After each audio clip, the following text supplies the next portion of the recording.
Assalamualaikum warahmatullahi wabarakatuh. Sebelum kita mulai berdoa sebagai adab kepada Allah Subhanahu wa taala, bentuk kesungguhan kita dalam berdoa, maka kita rapikan dulu baju dan membersihkan sekitar kita. Karena Allah Ta'ala, Allah yuhibbul mutahhirin, Allah suka dengan sesuatu yang orang-orang yang bersih. Dipersilakan anak-anak untuk merapikan dan membersihkan sekitarnya. Terima kasih atas apa yang kalian lakukan, merapikan dan membersihkan sekitar kalian.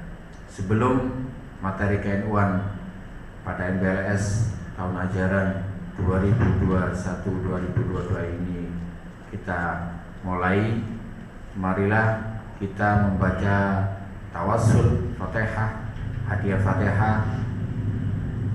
Ikuti apa yang saya lakukan ketika membaca Fatihah.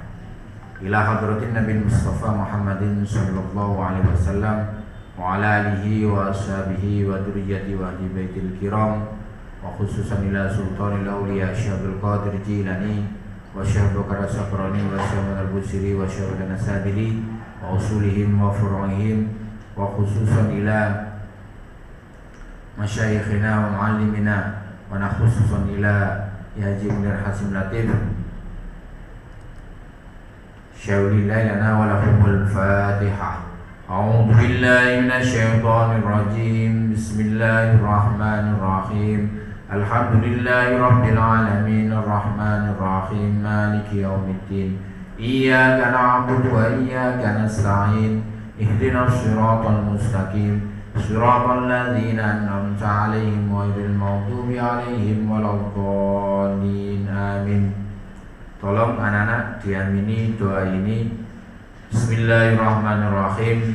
Allahumma ya man huwa fi 'ilmihi mukhir, wa ya man huwa fi majdihi munir, wa ya man huwa fi lutfi syarif, ya Hannan ya Mannan, akrimna minka binuril fahmi, wa akhrijna minadh dhulumatil wahmi, warzuqna fahman nabiyyin, wa hifdzal mursalin, wa ilhamal malaikatil muqarrabin, birahmatika ya arhamar rahimin. Wa sallallahu ala sayyidina Muhammad wa ala alihi wa sahbihi wa sallam, walhamdulillahi rabbil alamin. Anak-anakku sekalian, dimohon untuk berdiri dan ikuti apa yang saya baca. Bismillahirrahmanirrahim. Raditu billahi rabba wa bil islami dina wa bi Muhammadin nabiyya wa rasula. Rabbi zidni ilman nafi'a warzuqni fahman tayyiba, birahmatika ya arhamar rahimin. Wa sallallahu ala sayyidina Muhammad walhamdulillahi rabbil alamin. Anak-anakku sekalian, agar kegiatan kita hari ini memberikan kemanfaatan yang maksimal bagi diri kita, utamanya kesehatan dan kecerdasan, mari kita bersama-sama melantunkan sholawat badar.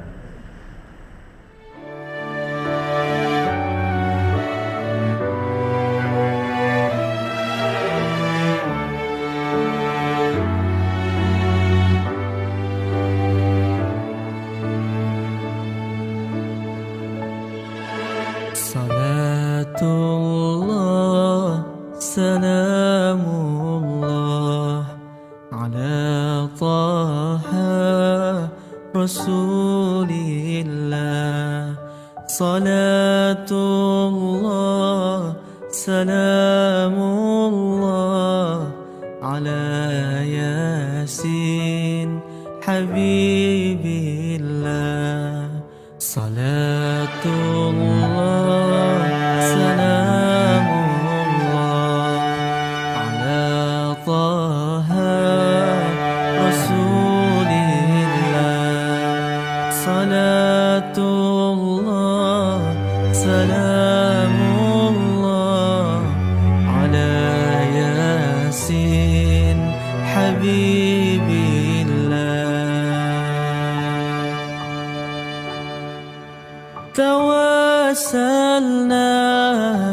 ببسم الله وبالحادي رسول الله وكل مجاهد لله بأهل البدر يا الله توسلنا ببسم الله وبالحادي رسول الله وكل مجاهد لله بأهل البدر يا الله صلاة الله سلام الله صلاة على طه رسول الله صلاة الله سلام الله على ياسين حبيب الله صلاة الله سلام الله على طه رسول الله صلاة الله سلام الله على ياسين حبيب الله إلهي سلم الأمة من الآفات والنقمة ومن حام ومن همة بأهل البدر يا الله إلهي سالم الأمة من الآفات والنقمة ومن حام ومن همة بأهل البدر يا الله صلاة الله سلام الله على طه رسول الله صلاة الله سلام الله على ياسين حبيب الله صلاة الله سلام الله على ياسين حبيب الله.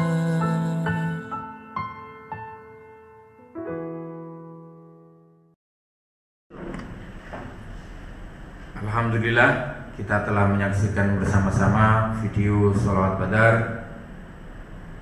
Video berikutnya adalah sejarah tentang riwayat sholat badar itu sendiri. Oleh karena itu, anak-anak dipersiapkan buku tulisnya. Ada beberapa pertanyaan yang harus kalian jawab setelah melihat video berikut ini. Nah.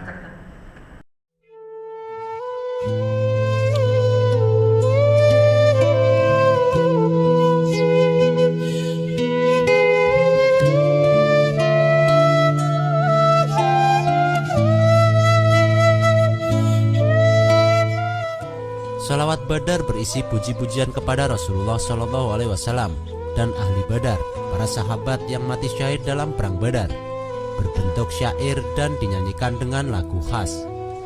Sholawat ini digubah oleh Kiai Ali Mansur, salah seorang cucu dari Kiai Haji Muhammad Siddiq Jember pada tahun 1960.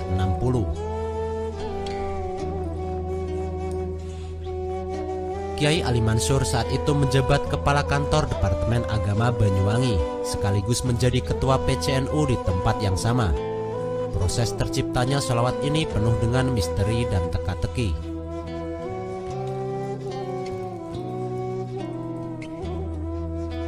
Kiai Haji Ali Mansur Siddiq terinspirasi dari sebuah kitab yang berjudul Mandhuma Ahl Al-Badar Al-Musamma Jaliyat Al-Qadar Fi Fadoil Ahl Al-Badar, karya Al-Imam Asy-Syaikh Ja'far Al-Barjanji.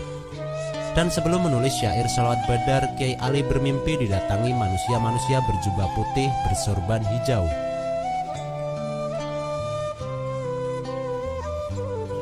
Pada suatu malam, Kiai Ali tidak bisa tidur. Sambil terus merenung, Kiai Ali terus memainkan penanya di atas kertas, menulis syair-syair dalam bahasa Arab. Beliau memang dikenal mahir membuat syair sejak masih belajar di pesantren Lirboyo, Kediri.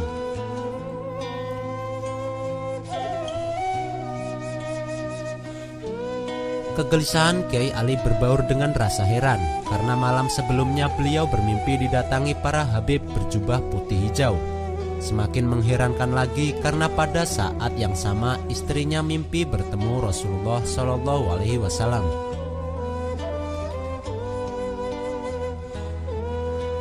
Keesokan harinya mimpi itu ditanyakan pada Habib Hadi Al-Hadar Banyuwangi.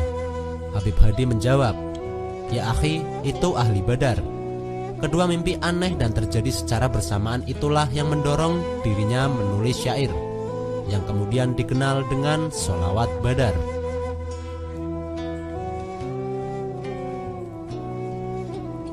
Keheranan muncul lagi karena keesokan harinya banyak tetangga yang datang ke rumahnya sambil membawa beras, daging, dan lain sebagainya, layaknya akan mendatangi orang yang akan punya hajat mantu. Mereka bercerita bahwa pada pagi-pagi buta pintu rumah mereka didatangi orang berjubah putih yang memberitahukan di rumah Kiai Ali Mansur akan ada kegiatan besar. Mereka diminta membantu, maka mereka pun membantu sesuai dengan kemampuannya. Siapa orang yang berjubah putih itu? Pertanyaan itu terus mengiang dalam benak Kiai Ali tanpa jawab. Namun malam itu banyak orang bekerja di dapur untuk menyambut kedatangan tamu yang mereka sendiri tidak tahu siapa, dari mana, dan untuk apa. Pagi-pagi sekali menjelang matahari terbit, serombongan habaib berjubah putih hijau dipimpin Habib Ali bin Abdurrahman Al-Habsyi dari Kuitang, Jakarta, datang ke rumah Kiai Ali Mansur. "Alhamdulillah," ucap Kiai Ali ketika melihat rombongan yang datang adalah para habib yang sangat dihormati keluarganya.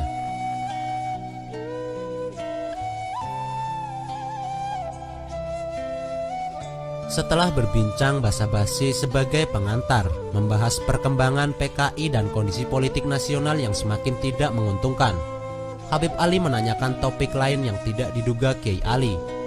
"Ya akhi, mana syair yang ente buat kemarin? Tolong ente bacakan dan lagukan di hadapan kami-kami ini."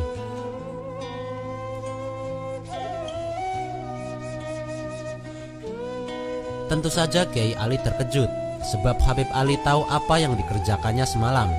Namun beliau memaklumi, mungkin itulah karomah yang diberikan Allah kepadanya. Sebab dalam dunia kewalian, pemandangan seperti itu bukanlah perkara yang aneh dan perlu dicurigai.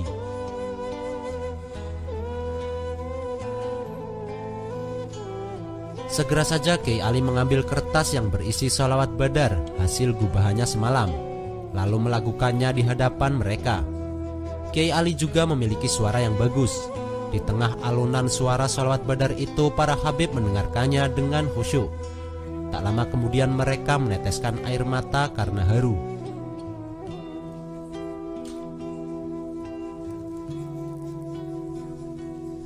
Di dalam kunjungan tersebut tercatat dalam buku kecilnya Kiai Ali. Kejadian tersebut pada hari Rabu pagi tanggal 26 September tahun 1962 jam 8 pagi.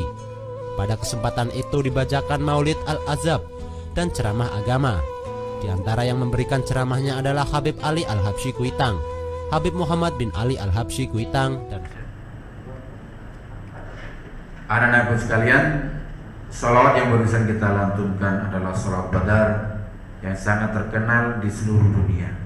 Penyusun atau pengarang sholawat ini adalah orang Indonesia asli, cucu dari salah satu pendiri NU, Kiai Haji Muhammad Siddiq, yaitu Kiai Ali Mansur Siddiq. Sholawat ini disusun karena kondisi bangsa Indonesia yang kacau, karena gerakan komunis yang memberikan janji-janji kepada masyarakat, sehingga masyarakat antusias untuk bergabung, padahal masyarakat tidak paham kalau paham komunis itu anti agama Islam. Dengan tersusunnya sholawat Badar yang disertai peristiwa mimpinya penyusunan berjumpa Rasulullah SAW dan para sahabat perang Badar, maka sholawat ini mampu membangkitkan semangat Islam untuk melawan PKI. Ini menjadi bukti bahwa NU sekali lagi menjadi perantara terselamatnya bangsa Indonesia dari kehancuran karena pemberontakan PKI. Sekaligus menunjukkan bahwa NU ini memiliki keterkaitan dengan Rasulullah SAW sangat kuat. Ini dibuktikan tersusunnya sholawat Badar oleh cucu pendiri NU yang direstui oleh Rasulullah SAW. Anak-anak sekalian, untuk materi berikutnya adalah tentang mukjizat Rasulullah SAW. Akan saya putarkan video tentang mukjizat Rasulullah SAW. Sebelum saya putarkan video ini, dipersiapkan alat tulisnya dan bisa kalian catat, dijawab siapa saja nama yang muncul dalam cerita di dalam video ini. Yang kedua, apa saja mukjizat Rasulullah SAW di dalam video ini.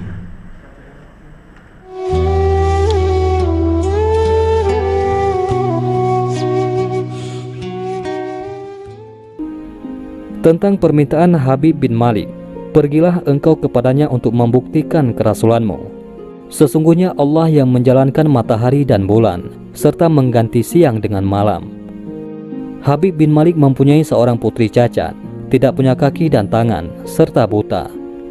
Allah Subhanahu wa Ta'ala telah menyembuhkan anak itu, sehingga ia bisa berjalan, meraba dan melihat. Lalu bergegaslah Rasulullah SAW turun menjumpai orang kafir. Sementara bias cahaya kenabian yang memantul dari wajahnya semakin bersinar. Waktu itu matahari telah beranjak senja, matahari hampir tenggelam, sehingga suasananya remang-remang. Tak lama kemudian Rasulullah SAW berdoa agar bulan segera terbit. Maka terbitlah bulan dengan sinar yang benderang. Lalu dengan dua jari, Rasulullah SAW mengisyaratkan agar bulan itu turun kepadanya. Tiba-tiba suasana jadi amat menegangkan ketika terdengar suara gemuruh yang dahsyat.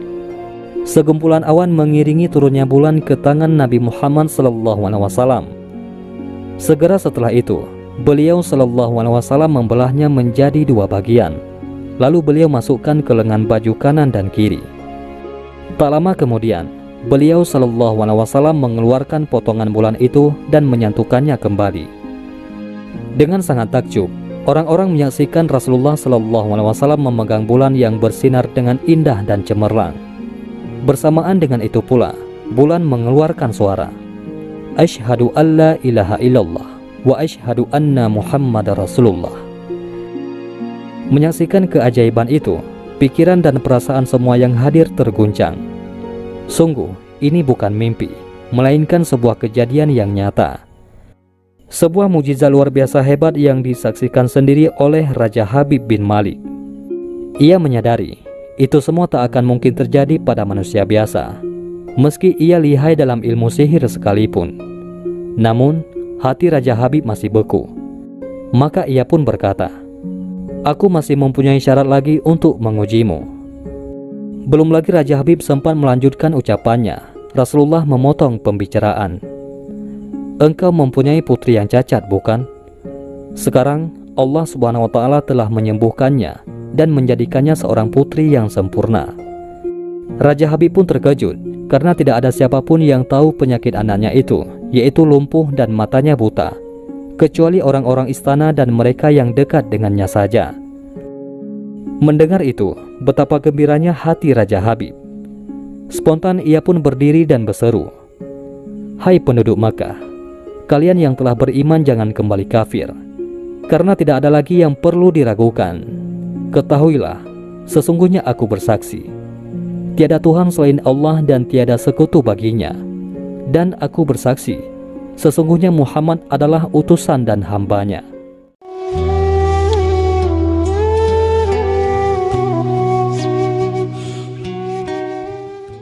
Penduduk Taif melemparnya dengan batu, lempar dengan kemarahan, lempar dengan segala hal. Apa kata Nabi? Karena alam nasyrah laka sadrak, kata Nabi, ya Rabb.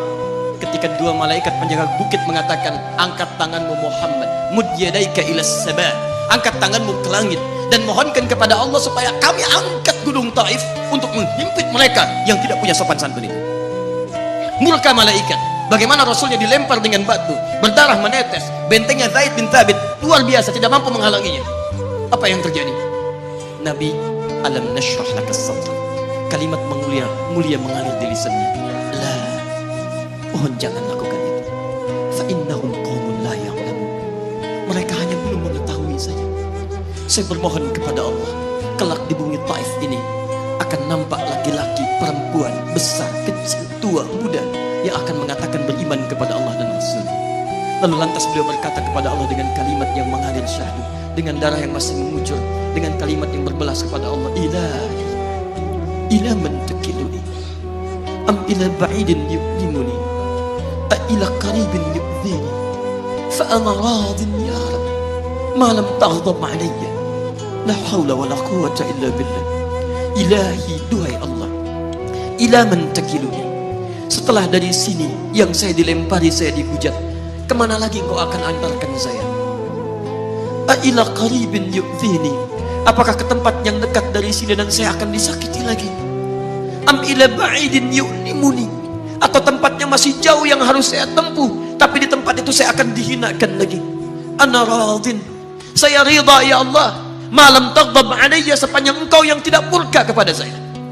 Alam nashrah laka sadrak. Manusia melempari, radin.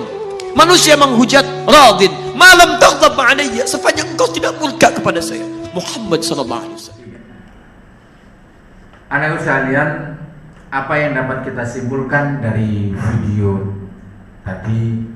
Cerita ini menunjukkan bahwa Rasulullah SAW mesti memiliki kemampuan menghancurkan suku Taif, tapi Rasulullah SAW tidak membalas, bahkan mendoakan.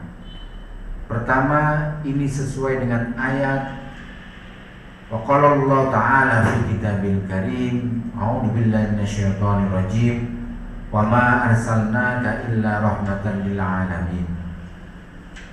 Yang artinya, dan tiadalah kami mengutus kamu melainkan untuk menjadi rahmat bagi semesta alam.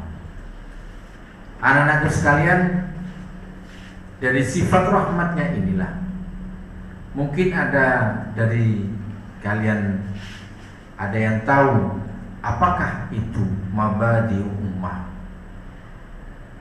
Sifat tersebut adalah salah satu sikap sosial kemasyarakatan NU.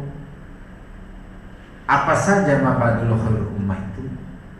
Yang pertama adalah sidqu, kejujuran, al-amanah wal wafa bil ahdi, melaksanakan semua beban yang harus dilakukan, terutama hal-hal yang sudah dijanjikan. Yang ketiga yaitu al-adalah, objektif, proporsional dan taat asas.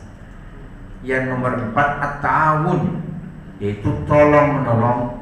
Yang kelima adalah al-istiqomah, teguh dan konsisten.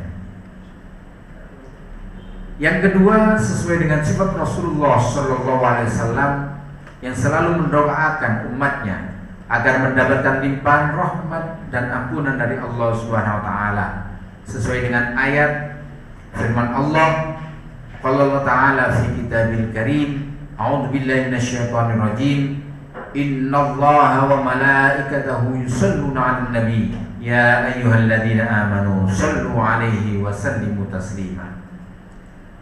Yang artinya, sesungguhnya Allah dan malaikat-malaikatnya bersolawat untuk Nabi. Hai orang-orang yang beriman, bersolawatlah kamu untuk Nabi dan ucapkanlah salam penghormatan kepadanya. Ayat yang kedua, wa qala Allah Ta'ala fi kitabil karim, in tu'adzibhum fa innahum ibaduk wa in taghfir lahum fa innaka antal azizul hakim. Yang artinya, jika engkau menyiksa mereka, umatku, maka sesungguhnya mereka adalah hamba-hamba engkau, dan jika engkau mengampuni mereka, maka sesungguhnya engkaulah yang maha perkasa lagi maha bijaksana. Jadi bila kita ingin mendapatkan porsi doa dari Rasulullah SAW sebanyak-banyaknya, maka harus banyak bersolawat, dan solawat yang lengkap dengan baca Allahumma sholli ala sayyidina Muhammad wa ala alihi wa sahbihi ajma'in. Tidak hanya bersolawat kepada Rasulullah, tapi juga ke keluarganya dan sahabatnya sebagai bentuk terima kasih kita. Ajaran Rasulullah bisa sampai kepada kita karena jasa keluarganya dan sahabatnya. Anak-anak sekalian, sebagai materi penutup pada materi keilmuan ini, dari awal kalian sudah dikasih tahu tentang sedikit sholawat Badar, kemudian dilanjutkan dengan beberapa mukjizat dari Rasulullah, kemudian diberikan juga materi tentang apakah sifat dari orang NU sebagai orang yang memegang mabadil khairul ummah. Oleh karena itu ada sedikit kita kembali lagi bahwa ada yang harus selalu kita ingat sebagai warga NU tentang sejarah berdirinya NU.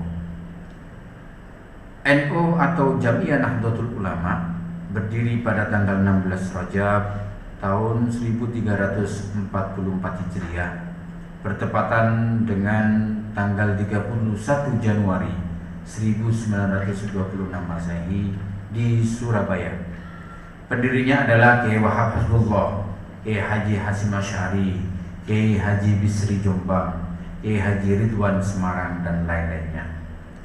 Tujuan dari Nahdlatul Ulama adalah berlakunya ajaran Islam yang menganut faham Ahlus Sunnah wal Jamaah, dan menurut salah satu dari madhab 4 untuk terwujudnya tatanan masyarakat yang demokratis dan berkeadilan demi kemaslahatan dan kesejahteraan umat. Untuk mewujudkan tujuan tersebut, maka Nahdlatul Ulama melaksanakan ikhtiar-ikhtiar sebagai berikut. A. Di bidang agama, dengan mengupayakan terlaksananya ajaran Ahlus Sunnah wal Jamaah, dan menurut madhab 4 dengan melaksanakan dakwah Islamiyah dan amar ma'ruf nahi munkar. Yang B. Di bidang pendidikan, pengajaran dan kebudayaan, mengupayakan terwujudnya pendidikan, pengajaran dan pengembangan kebudayaan yang sesuai dengan ajaran Islam untuk membina umat. C. Di bidang sosial, mengupayakan kesejahteraan lahir batin rakyat Indonesia. D. Di bidang ekonomi, mengusahakan pembangunan ekonomi untuk pemerataan kesempatan berusaha dan menikmati pembangunan dengan penguatan ekonomi kerakyatan. Yang E. Mengembangkan usaha-usaha lain yang bermanfaat bagi masyarakat, banyak berguna terwujudnya khairul ummah. Anak-anakku sekalian, perlu kalian ketahui, di dalam organisasi Nahdlatul Ulama ada struktur organisasi Nahdlatul Ulama. Yang pertama adalah A. Pengurus besar atau disingkat dengan PB yang berkedudukan di ibu kota negara. Yang kedua, yang B adalah pengurus wilayah atau disingkat dengan PW yang berkedudukan di ibu kota provinsi.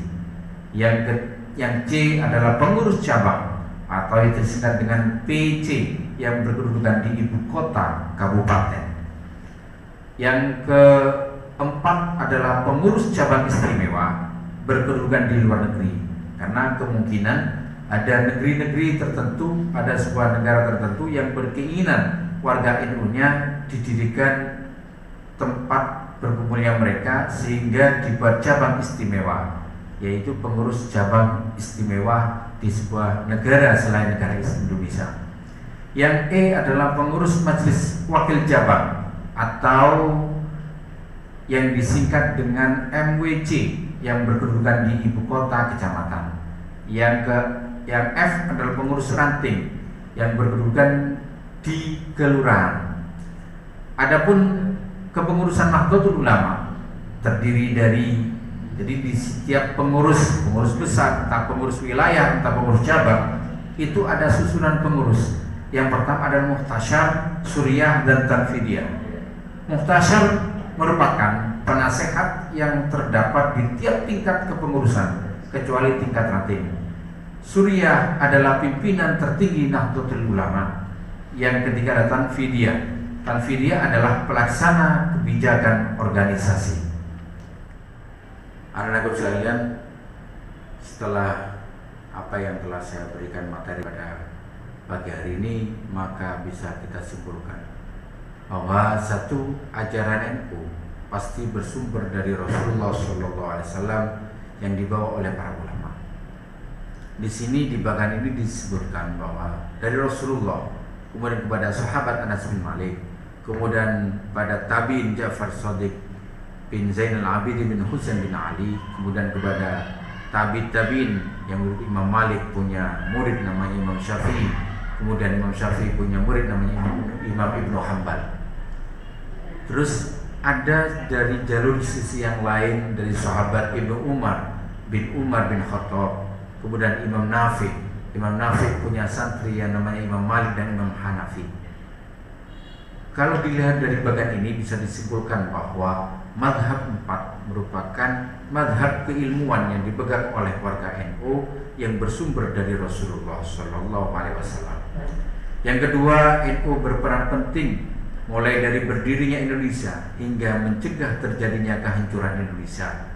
Agama dan nasionalisme adalah dua kutub yang tidak berseberangan. Nasionalisme adalah bagian dari agama dan keduanya saling menguatkan. Apa yang didahulukan oleh Kiai Haji Hasyim Asy'ari.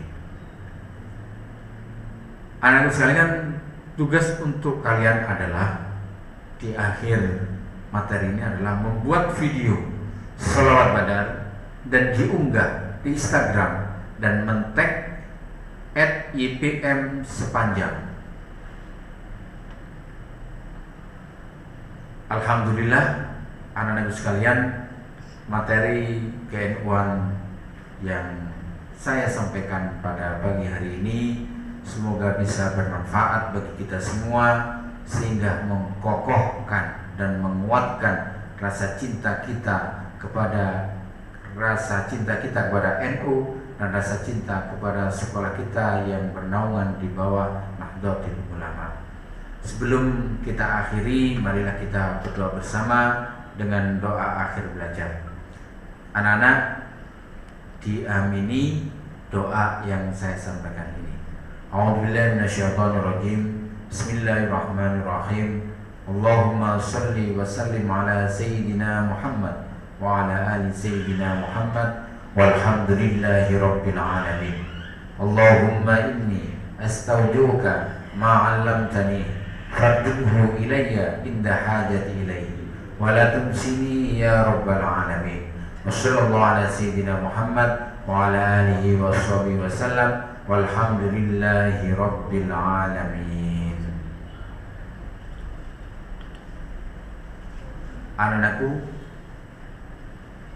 demikianlah materi MPLS ke-NU-an pada pagi hari ini. Saya selaku materi, kalau ada salah kata mohon maaf yang sebesar-besarnya. Semoga ilmu yang saya berikan bisa bermanfaat bagi kita semua. Ihdinas siratal mustaqim. Assalamualaikum warahmatullahi wabarakatuh.